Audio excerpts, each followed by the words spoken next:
Donc, dans le deuxième livre des Rois, au chapitre 6, les versets 8 à 23, peut-être que certains vont entendre cette histoire pour la première fois, parce qu'elle n'est pas forcément très lue, très connue. Mais vous allez voir, elle est passionnante. C'est l'époque où le roi de Syrie est en guerre contre Israël. Il consulte ses officiers, puis il décide d'installer son armée à un certain endroit. Mais Élisée fait dire au roi d'Israël : « Attention, évite de passer par tel endroit. C'est là que les Syriens ont installé leur camp. » Le roi d'Israël envoie donc des soldats surveiller l'endroit que l'homme de Dieu a indiqué. Cela se passe plusieurs fois. Élisée prévient le roi d'Israël qui fait très attention. Le roi de Syrie est inquiet à cause de ce qui arrive. Il réunit ses officiers et il leur dit : « Il y a parmi vous un traître qui est pour le roi d'Israël. Est-ce que vous ne voulez pas me dire son nom ?» L'un des officiers répond : « Notre roi, il n'y a pas de traître parmi nous. Mais Élisée, le prophète qui est en Israël, est capable de rapporter à son roi les paroles que tu dis dans ta chambre à coucher. » Alors, le roi de Syrie donne cet ordre : « Allez voir où il est, et je le ferai arrêter. » Quand le roi de Syrie apprend qu'Élisée se trouve à Dothan, il envoie une troupe nombreuse de soldats avec des chars et des chevaux. Ils arrivent de nuit et entourent la ville. Le jour suivant, le serviteur d'Élisée se lève tôt le matin et il sort de la ville. Il voit les soldats, les chevaux et les chars qui entourent la ville. Il crie : « Quel malheur, maître! Qu'est-ce que nous allons faire ?» Élisée répond : « N'aie pas peur. Ceux qui sont avec nous sont plus nombreux que ceux qui sont avec eux. » Ensuite, Élisée prie en disant : « Seigneur, ouvre les yeux de mon serviteur pour qu'il voie clair. » Le Seigneur ouvre ses yeux, et le serviteur peut voir que tout autour d'Élisée, la montagne est couverte de chevaux et de chars brillants comme du feu. Les Syriens descendent vers Élisée. Le prophète prie de nouveau : « Seigneur, ferme les yeux de tous ces soldats. » Et le Seigneur leur ferme les yeux, comme Élisée l'a demandé. Alors Élisée dit aux soldats : « Vous n'avez pas pris le bon chemin, et ce n'est pas la bonne ville. Suivez-moi, et je vous conduirai auprès de l'homme que vous cherchez. » En fait, Élisée les conduit à Samarie. Quand ils entrent dans la ville, Élisée prie encore : « Seigneur, ouvre leurs yeux pour qu'ils voient clair. » Le Seigneur leur ouvre les yeux et ils voient qu'ils sont en pleine ville de Samarie. Dès que le roi d'Israël voit tous ces soldats, il demande à Élisée : « Mon maître, est-ce qu'il faut les tuer ?» Élisée répond : « Non, ne les tue pas. D'habitude, tu ne mets pas à mort ceux que tu fais prisonniers au combat. Alors, donne plutôt à manger et à boire à ces soldats, puis laisse-les retourner chez leur roi. » Le roi d'Israël leur fait donc servir un grand repas. Après qu'ils ont mangé et bu, il les laisse retourner chez leur roi. À partir de ce moment-là, les bandes de voleurs syriens ne viennent plus dans le pays d'Israël. Amen. Alors voilà, je suis tombée cette semaine sur ce passage du livre des Rois, un peu par hasard, mais vous allez me dire que c'est sûrement un hasard avec un grand D. Quand même une drôle d'histoire, non ? Une histoire, moi, qui m'a fait penser à ces films fantastiques où des magiciens utilisent des sortilèges pour brouiller la mémoire, la vision ou l'audition des ennemis afin de pouvoir avancer vers leur but. Sauf qu'ici, bien sûr, et oui, bien sûr, il n'est pas question de sortilège ni de magie, mais d'un prophète qui s'appelle Élisée. Honneur à tous les Élysées parmi nous. C'est aussi une histoire qui prend place dans un contexte politique de guerre, puisqu'il nous est dit, dès la première phrase, c'est l'époque où le roi de Syrie est en guerre contre Israël. Rien de nouveau sous le soleil, me direz-vous? Hélas, oui. Sauf qu'à l'époque des rois et des prophètes, la force d'Israël ne résidait pas dans sa puissance militaire, mais dans l'alliance exclusive qui avait été conclue autrefois avec le Dieu d'Abraham, d'Isaac et de Jacob. Et nombreux étaient les ennemis qui voulaient marcher sur ce petit peuple au Dieu unique. L'histoire d'Israël est émaillée de récits où Dieu donne la victoire à son peuple contre toute attente. Malheureusement, dans le livre des rois, on va assister au triste déclin d'une royauté qui, après le règne remarquable de David et de Salomon, va petit à petit devenir un pouvoir sans foi. Et ce qui nous intéresse, ça n'est évidemment pas la dimension politique ou historique de ces récits, mais bien leur dimension spirituelle.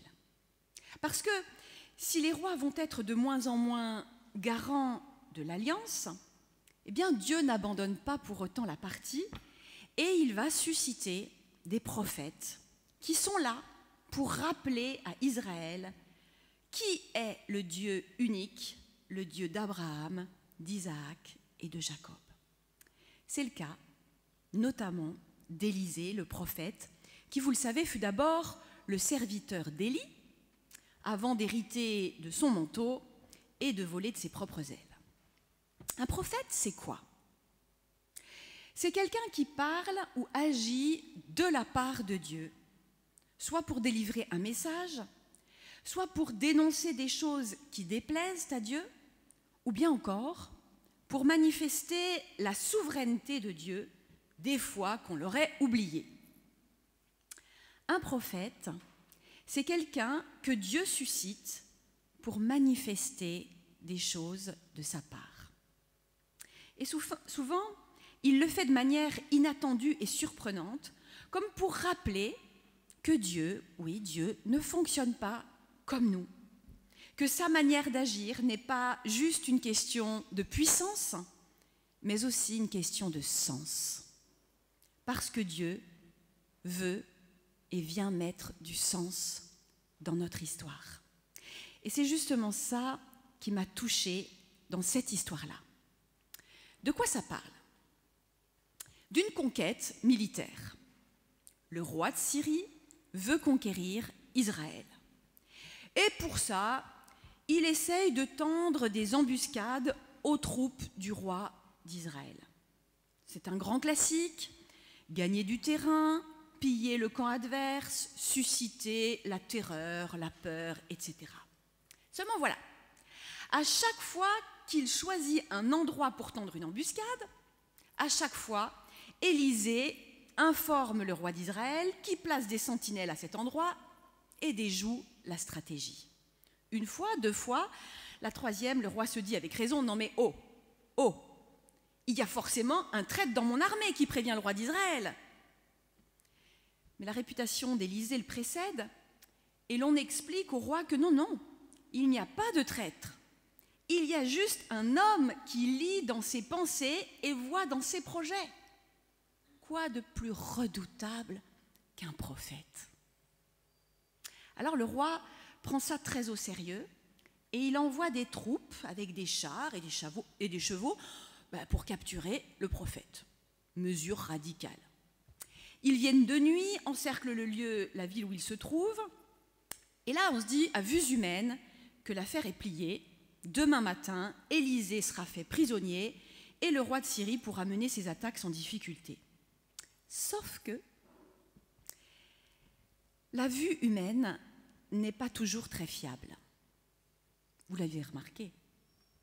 Et tout ce qui suit dans l'histoire va tourner de manière intéressante autour de la question justement de voir, la vision.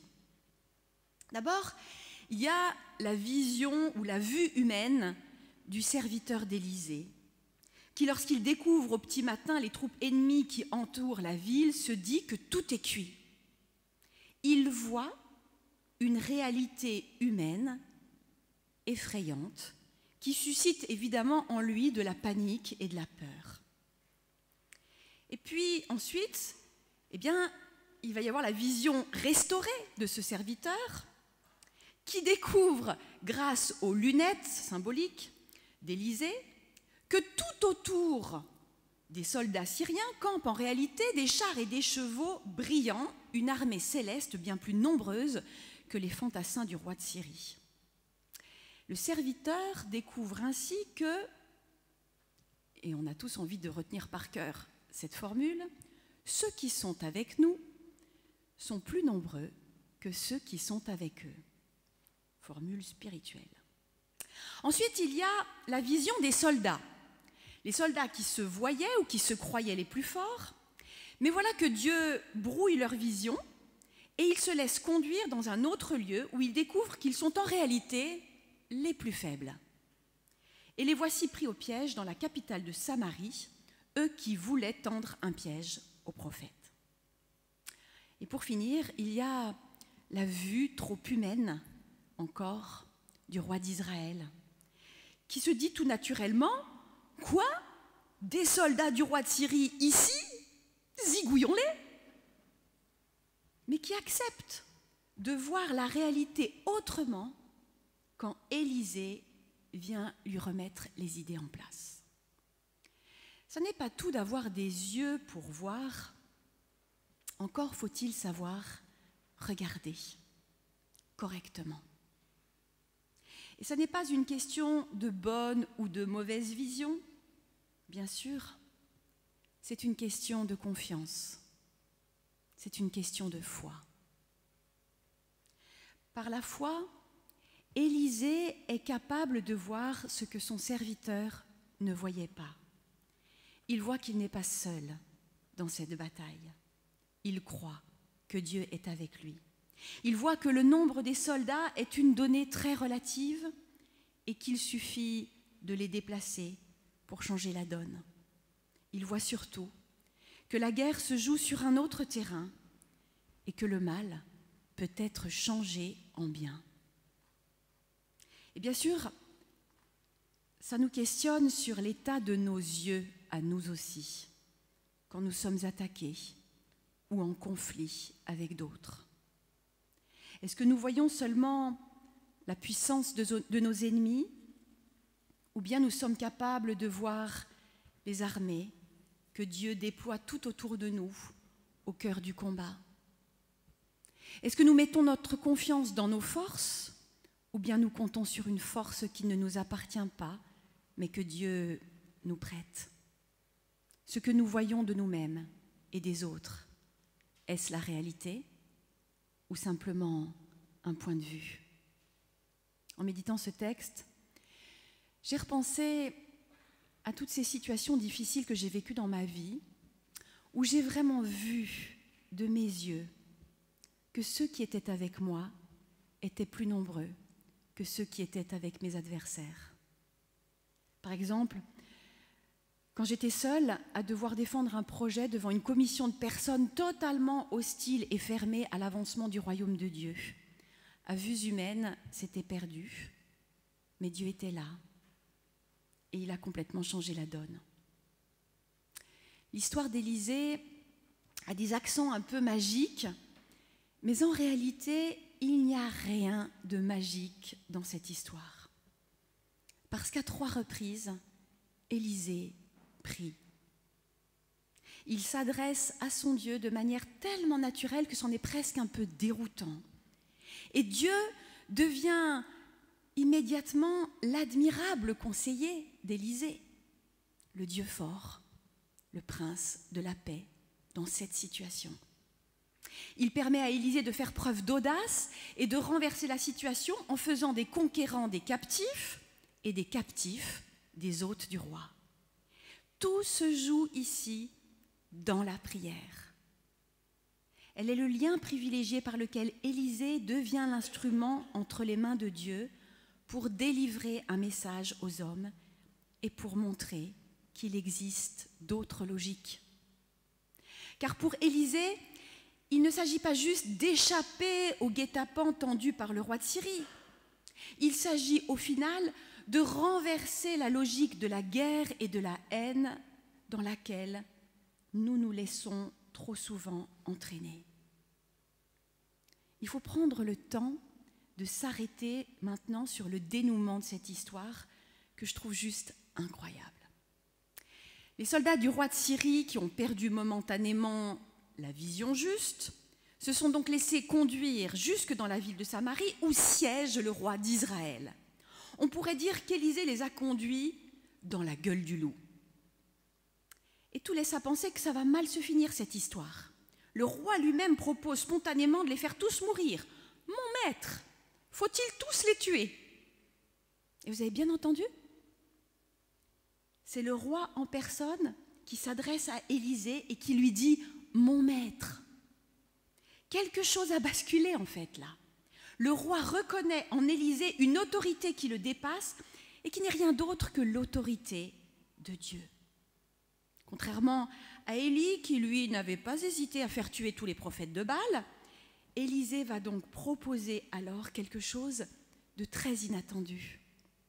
Il propose de mettre les ennemis à table et de les restaurer avant de les renvoyer chez eux. Ceux-là même qui étaient venus pour le faire prisonnier et qu'il a mis en position d'être ses prisonniers deviennent ainsi des hôtes à qui un repas est offert. Waouh! C'est beau, non? En méditant sur ce dénouement, j'ai repensé au verset du psaume 23 qui dit « Tu dresses devant moi une table en face de mes adversaires ». J'avais toujours pensé que la table que Dieu dresse devant le psalmiste était une manière de montrer que Dieu prend soin de nous dans les combats et qu'il tient nos ennemis à distance de nous. Mais à la lumière de ce récit, je vois autre chose encore. Et si les ennemis étaient invités à s'attabler aussi? Et si la force de Dieu se déployait ainsi dans le fait d'ouvrir la possibilité d'une réconciliation, d'un dialogue? Le repas qu'Élisée offre aux soldats, à ces hommes qui sont à la fois des étrangers et des ennemis, c'est un geste prophétique qui remet Dieu et sa parole au centre de la vie humaine. Parce que dans le livre des prophètes, il est écrit ceci: « Si ton ennemi a faim, donne-lui du pain à manger. S'il a soif, donne-lui de l'eau à boire. Car ce sont des charbons ardents que tu amasses sur sa tête, et l'Éternel te le rendra. » Élisée n'a fait qu'appliquer la loi de Dieu. Mais ce qu'il rappelle ainsi au roi comme aux soldats syriens, c'est que le Dieu d'Israël n'entre pas dans nos logiques de haine et de rejet. C'est un Dieu avant tout hospitalier, un Dieu qui accueille et qui bénit même les ennemis. Son geste devient une parabole vivante de l'hospitalité de Dieu envers toute l'humanité. Ce n'est pas la première fois que Dieu manifeste qui il est à travers un acte d'hospitalité à l'égard des étrangers. Souvenez-vous d'Abraham.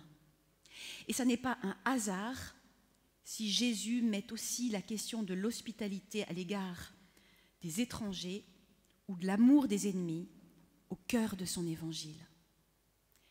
C'est un message fort et clair pour nous tous ce soir. Et je vous préviens, vous m'entendrez souvent cette année prêcher sur l'hospitalité, parce que je crois qu'elle est vraiment essentielle pour notre foi. Dieu est un Dieu hospitalier, qui nous fait une place dans son royaume, un Dieu qui nous accueille totalement, même si bien souvent nous sommes étrangers à sa logique et rebelles à sa volonté. En nous ouvrant les bras, Dieu nous invite à lui ressembler en entrant nous aussi dans la logique de l'accueil et de l'hospitalité et en déjouant les plans de l'ennemi. L'hospitalité dont Élisée fait preuve à l'égard des soldats va avoir deux conséquences fortes. La première, c'est la fin des embuscades et le départ des troupes syriennes. Et ça n'est pas négligeable du tout, car ça nous rappelle que seul l'amour et la logique d'accueil peuvent mettre durablement fin aux conflits que nous rencontrons. La seconde, c'est qu'en mangeant à la table dressée par le roi d'Israël, les soldats ont, sans le savoir, découvert un autre roi, un autre royaume. Peut-être que des yeux se sont ouverts ce jour-là. Quand Élisée a fermé leurs yeux la première fois, il a dit une chose intéressante, je ne sais pas si vous l'avez noté. « Suivez-moi et je vous montrerai l'homme que vous cherchez. » Il cherchait le prophète, bien sûr, pour l'arrêter. Mais n'y a-t-il pas, au fond du cœur de tout homme, la recherche de celui qui est l'image parfaite de Dieu, celui qui rend Dieu visible ici-bas, c'est-à-dire le Christ? Oui, c'est vers lui qu'Élisée a conduit les soldats finalement, non pas vers le roi d'Israël, mais vers le roi des rois, celui qui accueille à sa table tous ceux qui cherchent le chemin, la vérité et la vie. Et c'est vers lui que nous sommes appelés à conduire tous ceux qui marchent dans ce monde en quête de sens et de vérité, y compris ceux qui nous font du mal ou qui nous rejettent. Alors oui, aimons-les, accueillons-les, bénissons-les, au nom de Jésus-Christ. Amen. Je vous invite à prier.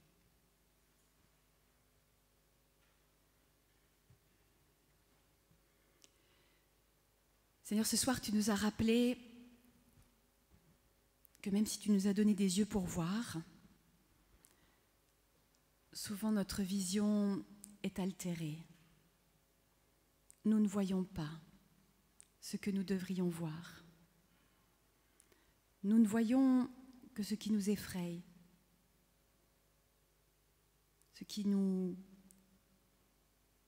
déstabilise. Nous ne voyons que nos fragilités et nous ne voyons pas la force que tu déploies tout autour de nous, l'amour que tu nous donnes, la force de tes promesses dans nos vies. Seigneur, nous te le demandons ce soir, viens ouvrir nos yeux, vraiment. Montre-nous dans toutes ces situations de nos vies où nous sommes en difficulté, ce que nous ne voyons pas. Comment toi, tu es déjà là, comment toi tu agis, comment toi tu disposes tes troupes pour nous venir en aide. Oui Seigneur, nous voulons voir les choses autrement. Et nous voulons accepter, Seigneur, d'entrer dans ta logique, qui est celle de l'amour, de l'accueil et de l'hospitalité. Viens toucher nos cœurs maintenant, là où cela résiste en nous, là où nous avons du mal à pardonner, là où nous avons du mal à accueillir. Fais de nous, Seigneur, des prophètes pour ce monde. Que nous puissions, à l'instar d'Élisée, renverser les logiques de haine, de colère et de guerre.